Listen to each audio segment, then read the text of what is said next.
ایمان افروز حدیث میں آپ لوگوں کے لیے آج تلاش کر کے لایا ہوں، لیکن محبت نال سنو گے تو بہت بڑا تمہیں نفع ملے گا انشاءاللہ۔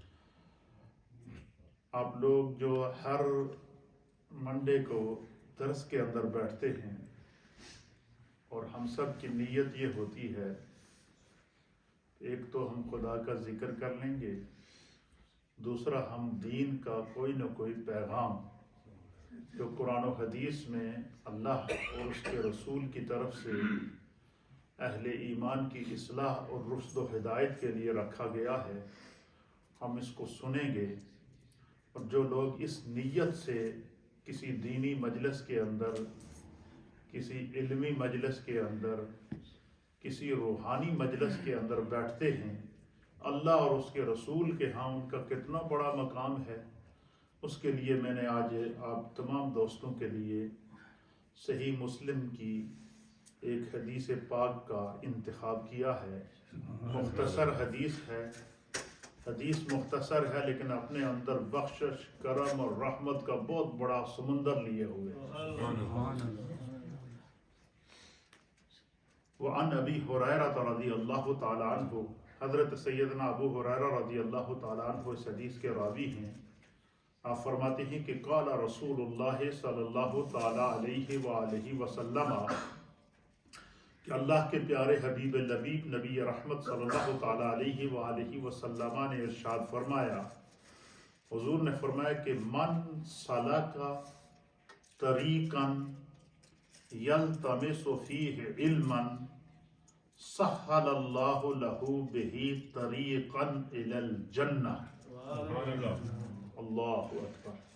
نبی علیہ الصلوۃ والسلام نے فرمایا کہ جو شخص علم کی تلاش کے اندر یا علم کے راستے کے اوپر دین کے پیغام کو سننے کے لیے یا دین کے علم کو حاصل کرنے کے نیت سے جو ہے وہ کسی راستے پر نکلا، تو اللہ کے حبیب علیہ السلام فرماتے ہیں کہ بندہ مومن کی یہ نیت کہ مجھے کوئی نہ کوئی اس مجلس سے علم کا موتی مل جائے اور میں اسے حاصل کر کے اپنی زندگی کی اصلاح کر لوں، تو نبی علیہ الصلوۃ والسلام نے فرمایا کہ وہ شخص یوں سمجھ لے کہ سہل اللہ لہ بہ طریقا الی الجنۃ، اللہ تعالیٰ نے اس کے لیے جنت کے راستے کو آسان کر دیا۔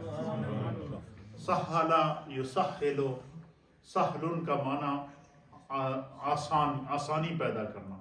فرمایا کہ جو شخص اس نیت سے کسی مجلس کے اندر بیٹھا علم کے حصول کے لیے، دین کے پیغام کو سننے اور سمجھنے کے لیے تاکہ میں اپنی دینی رہنمائی حاصل کر سکوں، تو فرمایا کہ وہ شخص سب سے پہلے تو یہ سمجھ لے تو خدا نے اس کے لیے جنت کا راستہ کھول دیا ہے، اس کے لیے اللہ نے جنت کے راستے کو آسان کر دیا ہے۔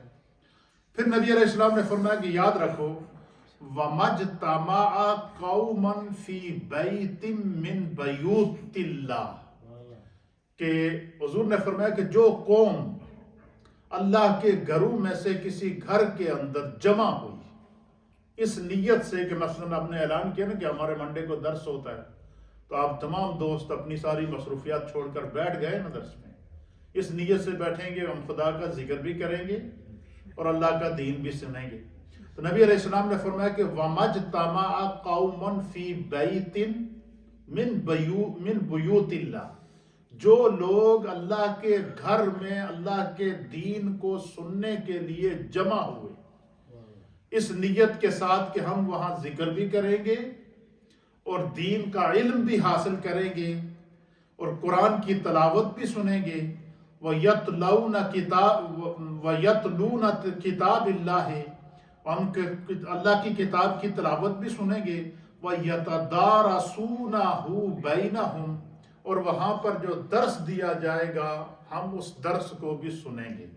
اس نیت کے ساتھ جو لوگ اللہ کے گھر میں بیٹھے، اجتماعی شکل میں بیٹھے، حلقہ ذکر بنا کر بیٹھے، حلقہ درس بنا کر بیٹھے، اور دل میں یہ نیت تھی کہ ہم ذکر بھی کریں گے اور درس بھی سنیں گے اور تلاوتیں قرآن بھی سنیں گے تو پھر کیا ہوتا ہے؟ پھر نبی علیہ الصلوۃ والسلام فرماتے ہیں کہ الا نزلت علیہم السکینۃ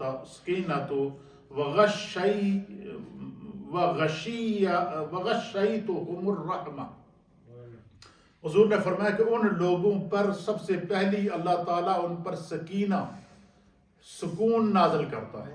دیکھیں نا قرآن کریم فرقان مجید کے اندر آیا ہے کہ الا بذکر اللہ تطمئن القلوب. آج دیکھیں پوری دنیا پریشانی میں ہے یا نہیں ہے؟ کوئی کسی نہ کسی پریشانی میں، آزمائش میں گرفتار ہے.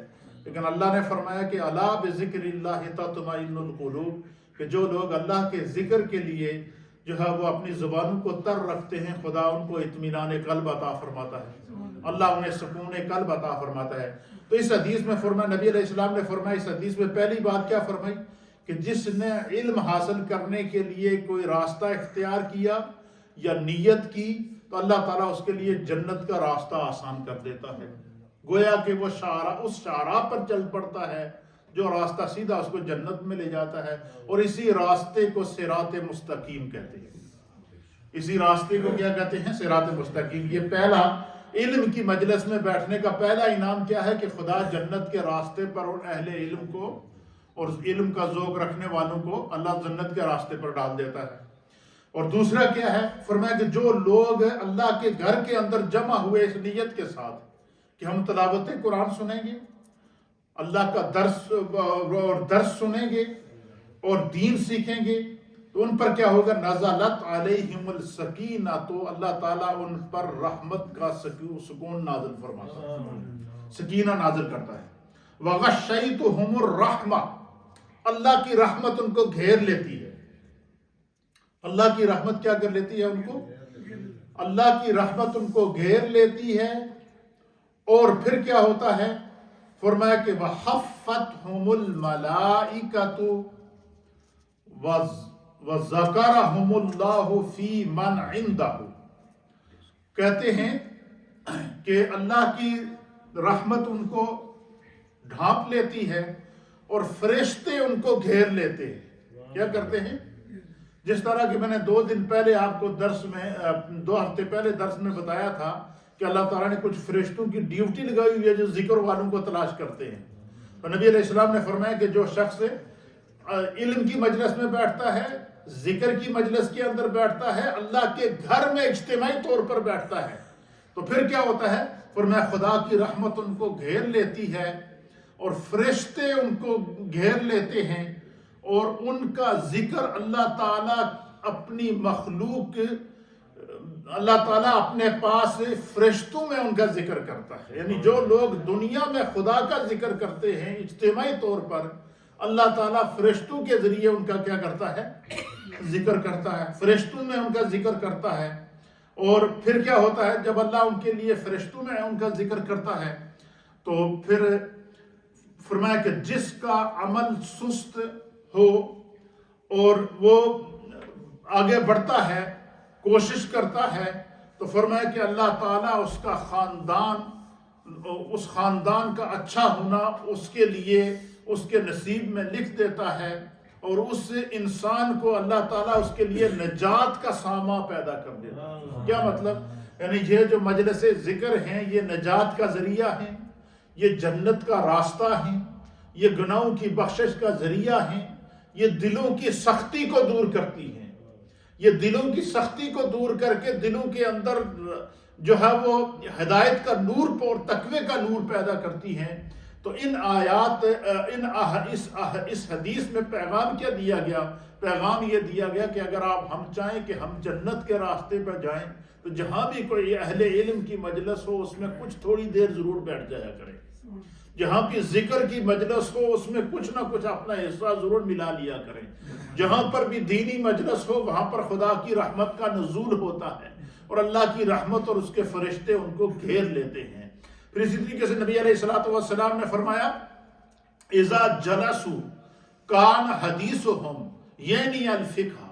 حضور نے فرمایا کہ جو لوگ علم کی مجلس قائم کرتے ہیں، یعنی فقہ کی مجلس، دین کو سیکھنے کے لیے مجلس قائم کرتے ہیں اور اس میں علم کی گفتگو ہوتی ہے، تو سرکار دو عالم صلی اللہ علیہ وسلم نے فرمایا کہ یہ کوئی ایک آدمی قرآن کی کوئی سورت پڑھتا ہے یا کوئی عالم کوئی دین کا درس سناتا ہے تو سرکار دو عالم صلی اللہ تعالی علیہ وآلہ وسلم نے فرمایا کہ وہ لوگ ان کی بخشش یقینی ہو جاتی ہے، اور قرآن کی وہ آیات اور وہ مجلس ذکر اور وہاں موجود فرشتے اور وہاں پر جو نزول رحمت جو ہوتا ہے یہ ان کے لیے ان کی بخشش یقینی ہو جاتی ہے۔ دوستو، ہم گناہگار ہیں، سیاہکار ہیں، سر سے پاؤں تک ہم گناہوں میں ڈوبے ہوئے ہیں، ہم سستیاں کرتے ہیں، ہم سستیوں کے ساتھ ساتھ جو ہے وہ گناہوں کی ڈٹائی کے ساتھ گناہ کرتے ہیں۔ تو یہ جو مجلس ذکر ہوتی ہے اس میں کم از کم پورے ہفتے کا کفارہ نکل جاتا ہے، دل کو روحانی تسکین ملتی ہے۔ جو لوگ اللہ کے ذاکرین میں شامل ہو جائیں ان کی بخشش یقینی ہے۔ اس لیے یہ خدا کا کرم ہے، یہ ہم میں سے کوئی بھی اپنی مرضی سے نہیں بیٹھا، اللہ نے ہمارے نصیب میں بخشش لکھی ہے تو ہمیں توفیق دی ہے۔ یہ بات اتنی یاد رکھیے گا کہ حدیث کے اندر نبی علیہ السلام نے فرمایا کہ جو شخص، بعض لوگ کہتے ہیں کہ میں اتنا عرصہ دعا کرتا رہا میری دعا قبول نہیں ہوئی، یا مجھے اتنا عرصہ آزمائشوں میں سے گزر گیا، تو فرمایا کہ اللہ کی رحمت سے کبھی مایوس نہیں ہونا چاہیے۔